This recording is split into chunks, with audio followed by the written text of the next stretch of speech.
We'll probably do shoulder and scapula, even though we're going to talk mostly about scapular muscles. They work with each other a lot of functional tasks, right? They produce your functional circles of reach. So sometimes verbiage like fitness professionals might refer to a specific movement pattern, a simultaneous movement, as a movement singular, which I have no problem with. But we know that it's multiple things happening for that movement pattern. What I'd like to emphasize is to see if you guys could see how the scapula would contribute to bringing the dumbbell up, right? So we're looking at mostly shoulder, scapula, elbow. The dumbbell's trying to, that's why we separate, because it is a lot. We analyze motion joint by joint, we analyze muscles joint by joint. So in terms of the scapula, in this position, the dumbbell would be trying to protract you. So I would need retraction pullers. When I see retraction concentric, protraction eccentric. Who are the retraction pullers? The muscles that are trying to bring the scapula closer to the spine. Levator scapula, rhomboids, trapezius.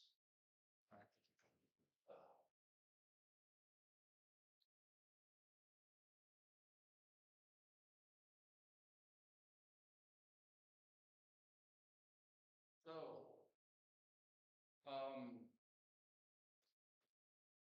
where's that?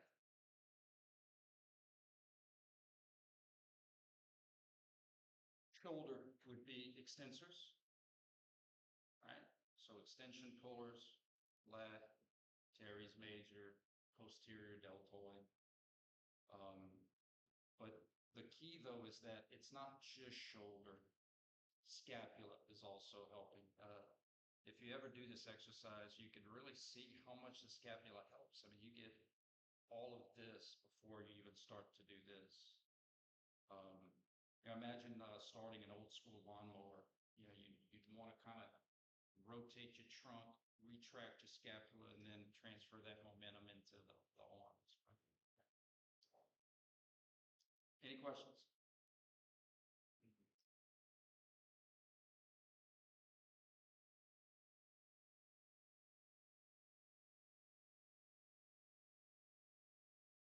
I used to do these a lot when I was a practicing athletic trainer.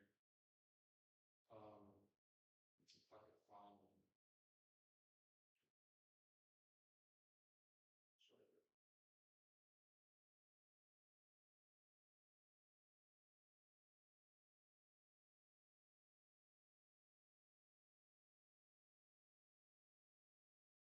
So this is why we differentiate shoulder and scapula. So obviously shoulder, there's going to be shoulder muscles. Gravity's trying to horizontally adduct, horizontal abductors. I tell you guys that you only need to be accountable for lat, posterior delt. But let's look at the scapula. This kind of the lesson of the day is that the scapula is kind of the forgotten area because shoulders, I mean, it's where your eyes go to. It's like watching a football game and only following the ball. A majority of us are only going to follow the ball, but people that know football are probably watching the offensive line, who's pulling, how they blocking, the nuances. So that's how we need to be. So what is gravity trying to do to the scapula? Is it trying to protract you or retract you? Absolutely. So once again, we need retraction pullers. The circles help you to see or remember who those muscles are. And I'm definitely not suggesting you go all in with circles only. I think a combination of circles and visuals where you could see these muscles, but then confirm how they pull on circles.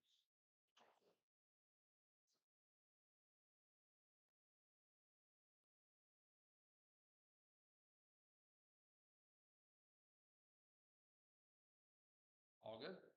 So if he brings his arms up, that would be retraction, retractors, retraction, concentric. Lowers his arms down, retractors, protraction, eccentric.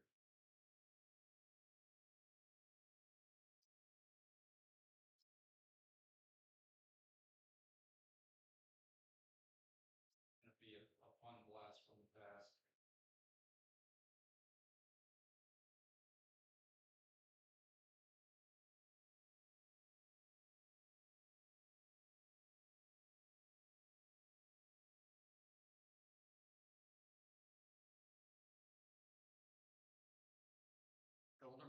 scapular muscles. Scapular muscles, absolutely.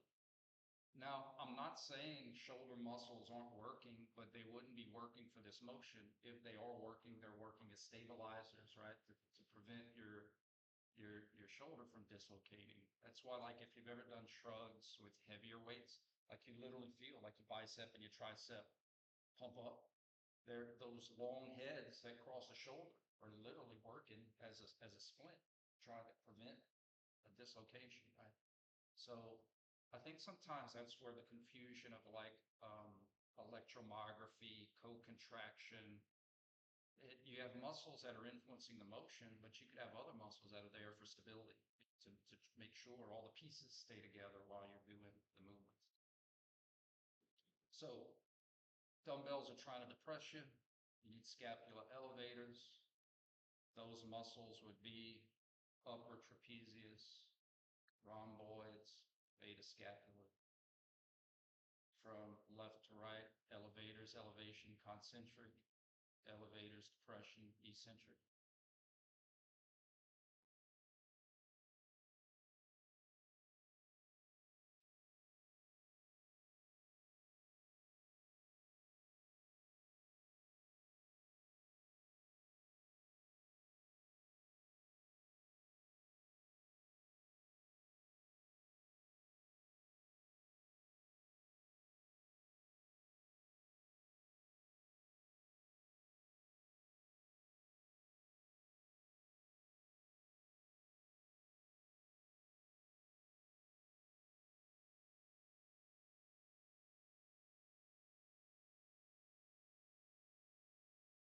Okay, for something like this, if I give you, so there's some information that's given based off of the scenario, and then there's information I will give you. So let's say she's doing this exercise, no shoulder motion at all, and you observe retraction during this exercise. So this exercise is going to have right scapular protraction and retraction. I'm asking you specifically about the retraction phase. So external force trying to do what? Identify your agonist, and that's where you have a fork in the road. You identify your agonist. One road says, who are those muscles? Which a majority of the time doesn't have pull in their name. But when it comes time to contraction, go back to agonist pull so that you could see motion and traction. Does that make sense? And then you can kind of shoot across these muscles did this contraction. That's one way to visualize it. All right, and is she working protractors or retractors? Protractors. Who are the main protractors? Pectoralis minor and serratus anterior.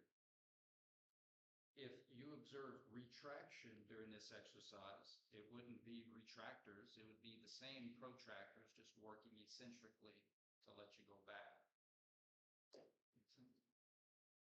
Visually, I like, again, it may not work for you, but I like keeping it about agonists because of the pull, and then saying, who are those pullers? And then separately matching up motion with agonist pull. So it's in the same language. Pec minor doesn't scream protraction pull.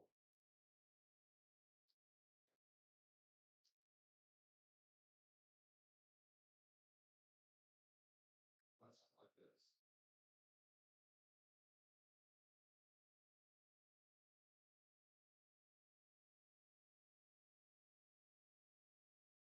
Let's have a elevation depression question only.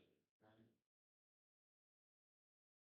Elevation and depression question only. Specifically, let's go left to right. Now, again, I'm not disrespecting the shoulder and the elbows. I'm just not having a conversation about that right now. Let's have a conversation. Elevation and depression only. Left to right, we should be able to identify the agonist. Who are those muscles? And how did those muscles work to get me from left to right? That's what we should be able to see.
this answer choice construction.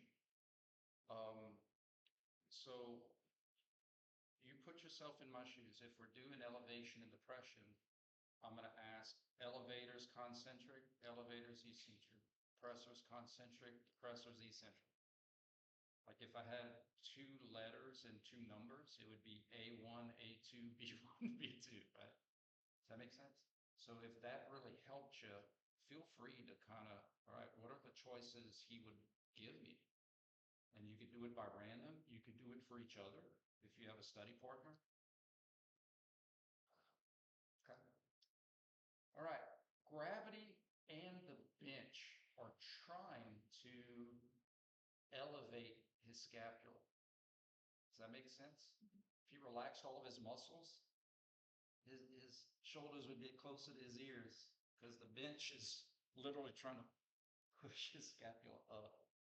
Gravity's trying to pull his body down, but the bench is trying to push his shoulders up into his ears, right? That's why I love that thought experiment. What would happen? Hypothetically, what happened if I turn off all the muscles at elevation? So he needs depressors. Does that make sense? He needs depressors.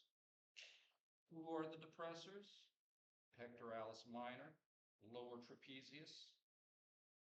Remember, I'm only holding you accountable for scapular influencers that are actually pulling on the scapula.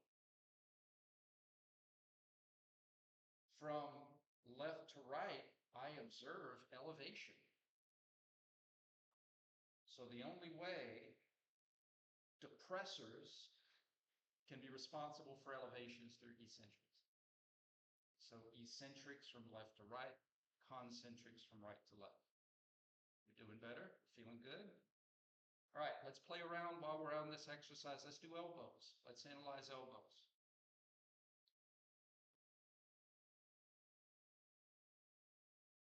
I'm going to give you the question in a different way, but you can come up with your answer choices.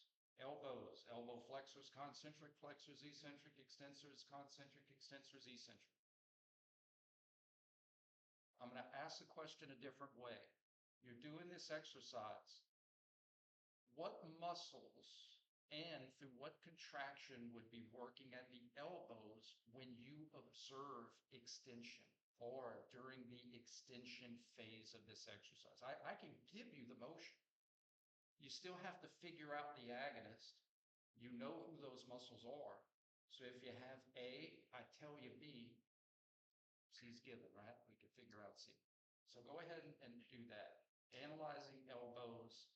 I'm telling you that we observe extension or the extension phase of this exercise. Obviously, we're going to fluctuate between flexion and extension. What's happening during the extension? And tell me the muscles, which specific muscles?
Guys, do you feel that? That feeling that you should be having by now is called confidence.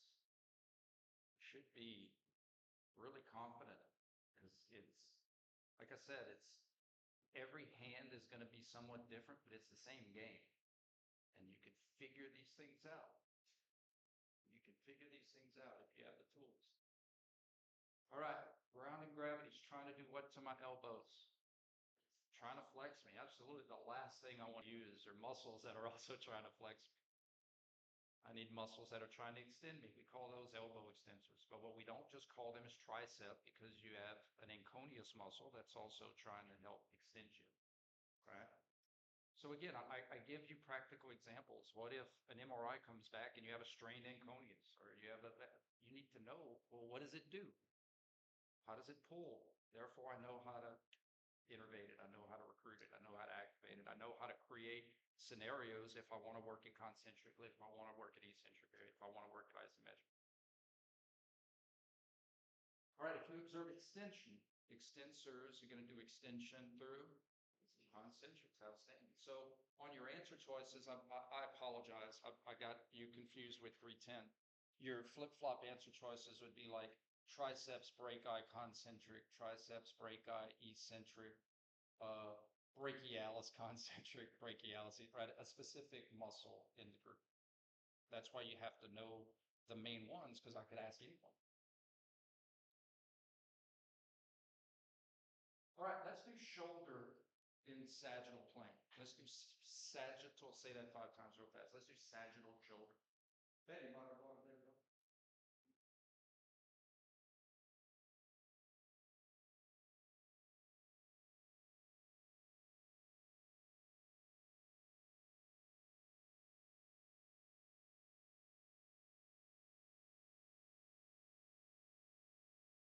Oh, gosh.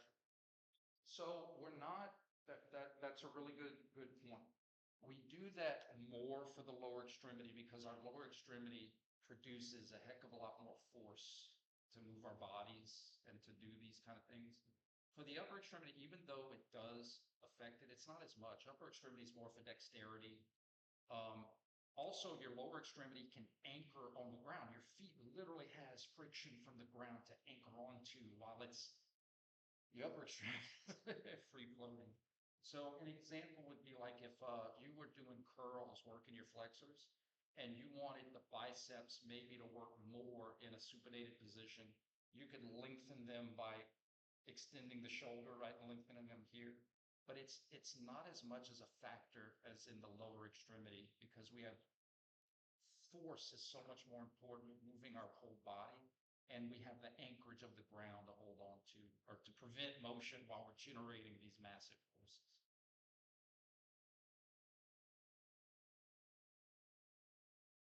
Okay, let's do shoulders. So for this one, um, anterior deltoid concentric, anterior deltoid eccentric, posterior deltoid concentric, posterior deltoid eccentric. Well, I'm going to give you one. I'm still deciding what I want that question to be, but that's a great follow-up. I'm just giving you the options. So regardless of my question, those will be options. Absolutely. Anterior deltoid concentric, anterior deltoid eccentric, posterior deltoid concentric, posterior deltoid eccentric. You're welcome. All right, here's the question.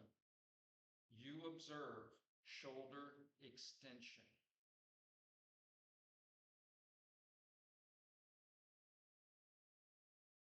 One of those phases is going to have shoulder extension, either left to right or right to left. You need to know what shoulder extension is, thus know if it's right to left, left to right, thus be able to tell me which of those answer choices is correct.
We're good?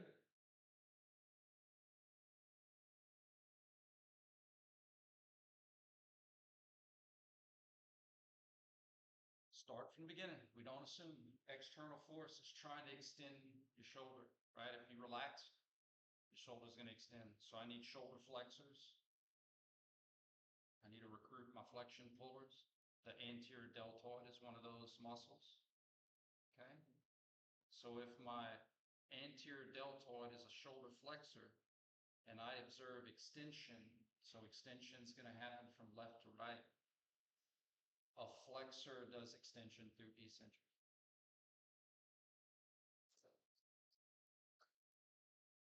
What is that movie? Hercules, Hercules, Hercules, Hercules. Am I too old? It's back in my day, you'll get good comedies. Diddly dee, diddly dee. All right, here is the next assignment. I would like, we have an even number of people, and you don't even have to move. I want you to Google, look up a upper extremity exercise. It could be wrist, it could be elbow, it could be radial ulna, it could be shoulder, something. Okay? I want you to practice coming up with a question, not for yourself, but for someone else in class, and we'll swap questions. So find an exercise. It could be one picture or it could be two pictures, as long as there's an external force trying to do something to your upper extremity, okay? If it's just one picture of something, like if they're holding the dumbbells out here, then give it a question, like what would be happening during the extension? What would be happening during flexion? I want us to practice coming up with questions so that you could better practice and study on your own, okay? And I'll be able to help when we kind of swap and switch these questions. I'll be able to kind of come in and fine tune if we need to. But I'd love for each of you to come up with your own upper extremity exercise question using a visual, and then we'll switch them up with each other and we'll answer each other's questions, and then I'll answer any general questions that come from those, okay? Does everybody understand the assignment?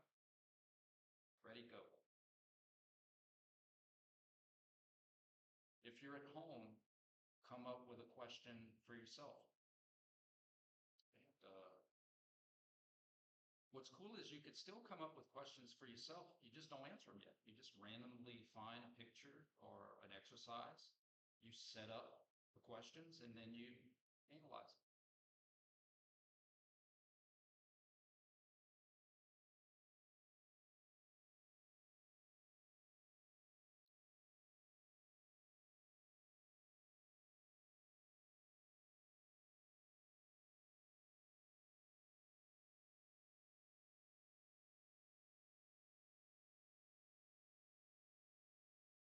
Was that? Ooh, one great question. Let's do muscle agonist contraction first, and then our next one will be stretch. Straight. But that way, everybody can create and answer a question. That's the same thing in this question.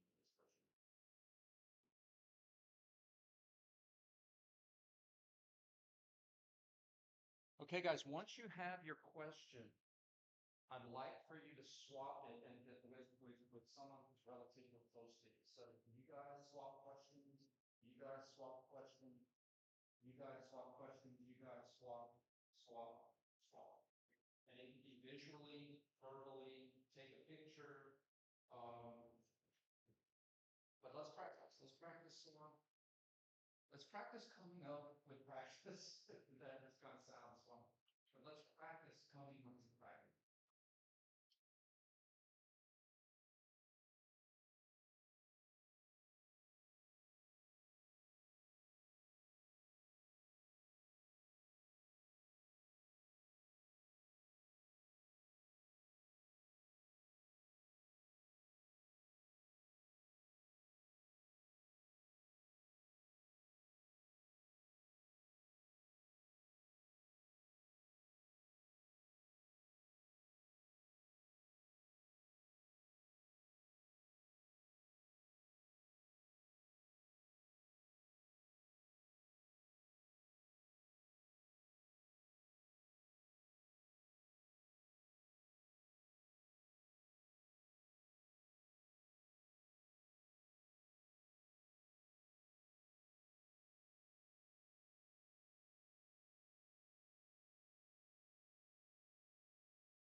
Hey guys, after you swap questions, I want you to have a conversation, answer each other's questions.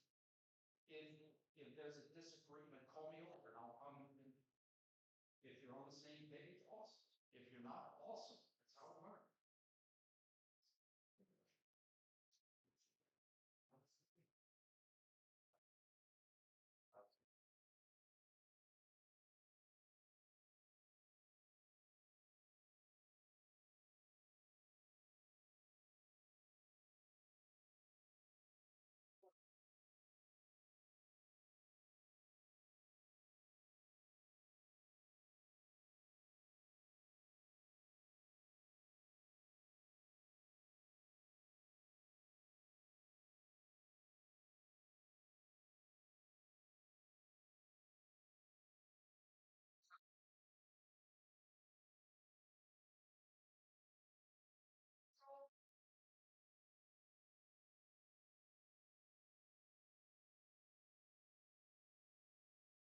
Sometimes with the shoulders, you have to establish plane because the shoulder can move in multiple planes.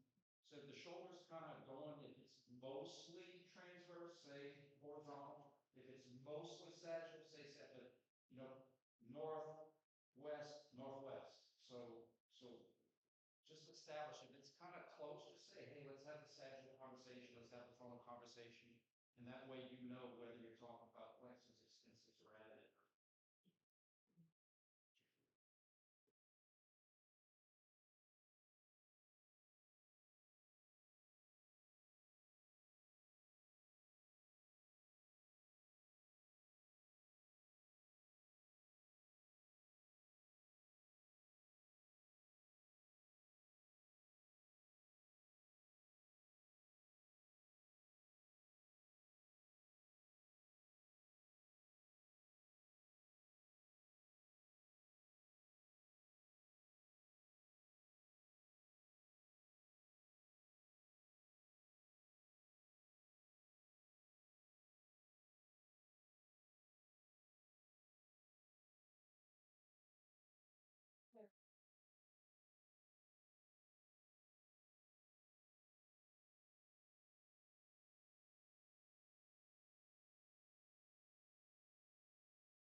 All right, when you're done with those conversations, take your time. But if you're done with those conversations, now let's do the stretch scenario. So come up with an upper extremity stretch question for either wrist, elbow, radial ulna, shoulder, scapula, and share it with your partner and practice coming up with questions, practice creating questions, and practice answering questions.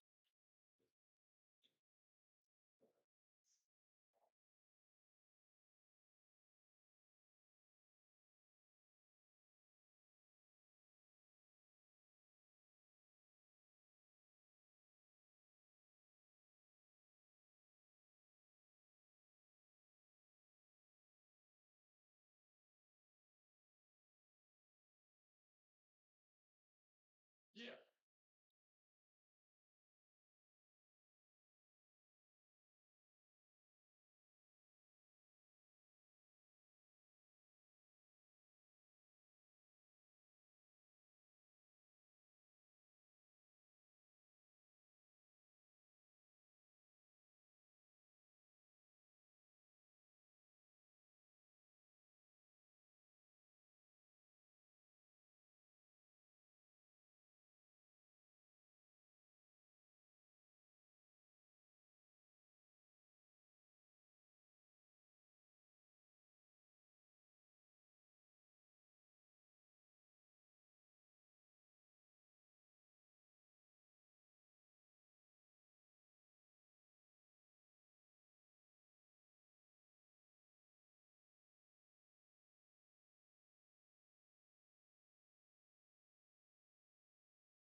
was that next question I was gonna give?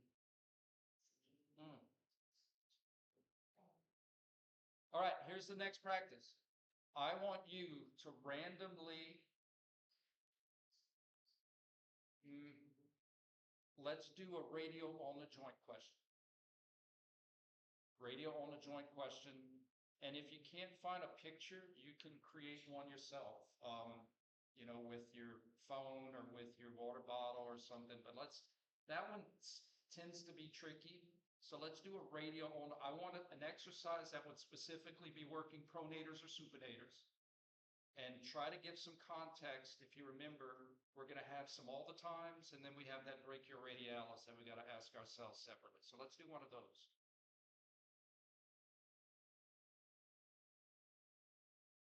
If you can't find a picture of something you like, no problem.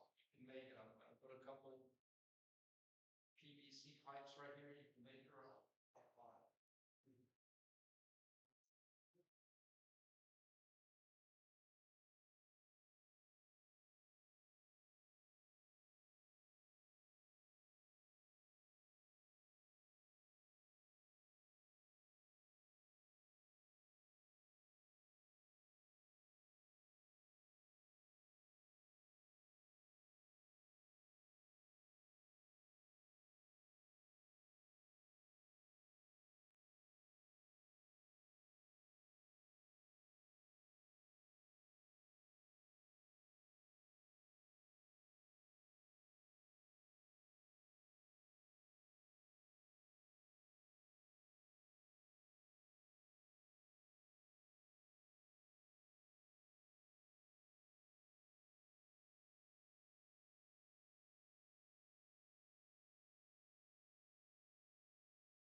This is how I apply my autism.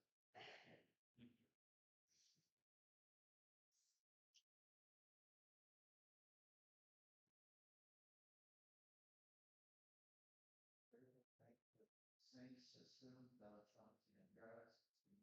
Get me out of there. Makes sense.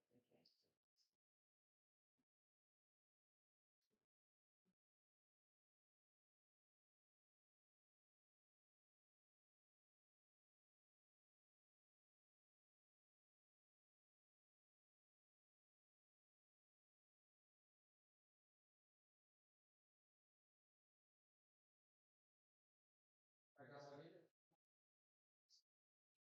Okay. Show me some, and I'll just reconnect it with the pipes, and we can practice.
right, guys, any questions?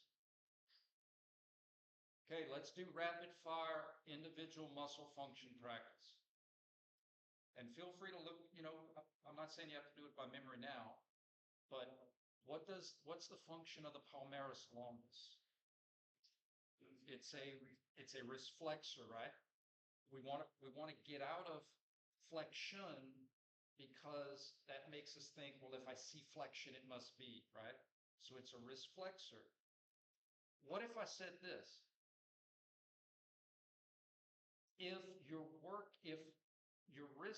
If the palmaris longus is working, it's doing a job, and you observe wrist extension, does that make that muscle a wrist extensor? No, because it's still pulling flexion, right? So that's very important. You can have a flexor do extension. That doesn't make it an extensor. It's all based off of how it pulls. It gives consistency.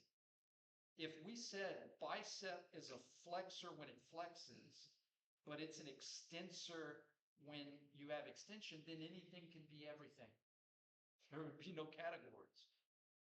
Does that make sense? Okay. What are the two functions of the extensor carpi ulnaris? Extensor carpi ulnaris is a wrist extensor, good, and a wrist ulna deviator, right? The ulnar pullers are ulna deviators, and the radial pullers are radial deviators. Okay. In anatomical position, give me two functions of the brachioradialis. Elbow flexor, radial ulnar joint pronator. Was that? Yeah. In a semi-prone position, what does the brachioradialis do? It's only a elbow flexor. Remember, it can't push me down, right? Make sense? In a fully prone position, the brachioradialis is still an elbow flexor, and it's a radial ulnar joint supinator. Okay. What does the Anconius do? Elbow extensor puller, right? So if I say on the test, the Anconius is working through eccentric contraction, I have to be observing elbow flexion. Just looking at it differently, right? Or if I say the Anconius is working, you observe extension, what function would the Anconius have? And it'd still be an extension puller. And if the Anconius is working and you observe flexion, it's still an extension puller.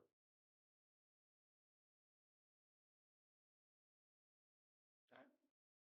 What about, give me the three functions of the pectoralis minor. Let's do that one. And again, you can look at your sheets. We're just practicing the types of questions I can ask you. So how does the pectoralis minor pull? To me, that should make things simple or easier. Because if you think, oh my gosh, all these different motions, no, just how does it pull? How's it yanking? How's it tugging? Protraction pull, depression pull, and downward rotation. Okay.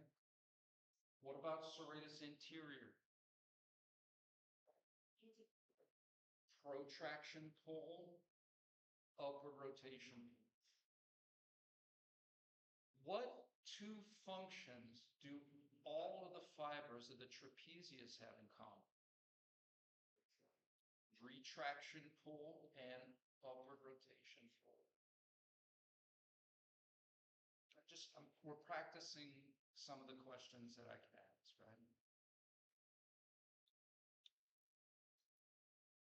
Let's do one more practical practice and call it a day.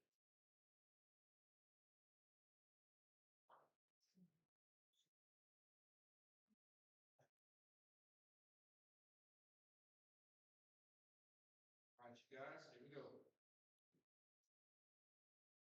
You observe elbow flexion. I'm telling you that that's the phase I want you to see. Elbow flexion for this exercise. Do you see the temptation? what I've been preaching for 2 semesters. If you just say, oh, flexion, I know what does flexion. Sometimes. Do you know what it does in this example, right? So we can't fall for that Pavlov, ring the bell, salivate. I want muscles and I want contractions when you observe flexion in this exercise. Notice the context. I'm not just saying when you observe flexion, I got to give you the exercise. I have to give you the scenario. We can't just say when you see flexion, because we know flexion could be done by this and flexion could be done by that.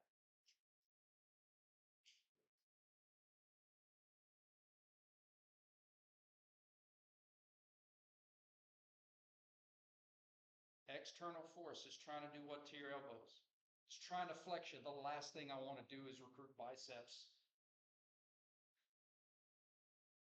But on 310 and maybe 415, maybe not my regulars, maybe someone who hadn't watched the videos, I'm going to ask this question and I'll be Santa Claus. Someone's going to tell me that the bicep did it. And their logic is going to be biceps does flexion. And my response is going to be, welcome to college. It can't do flexion. But you know what else can do flexion? Extensors when they're working eccentrically. You know what else can do extension? Flexors when they're working eccentrically. So I'm working my extensors. Those are your triceps brachii and your KNES. Extensors do flexion through eccentrics. Same muscles do extension through concentrics. We're good? Was today a good practice? Y'all are ready for that last test? All right, we'll do some more freaky questions on Monday. I'll take the weekend to try to think of some outside the box ones for us to practice. Y'all have a good day.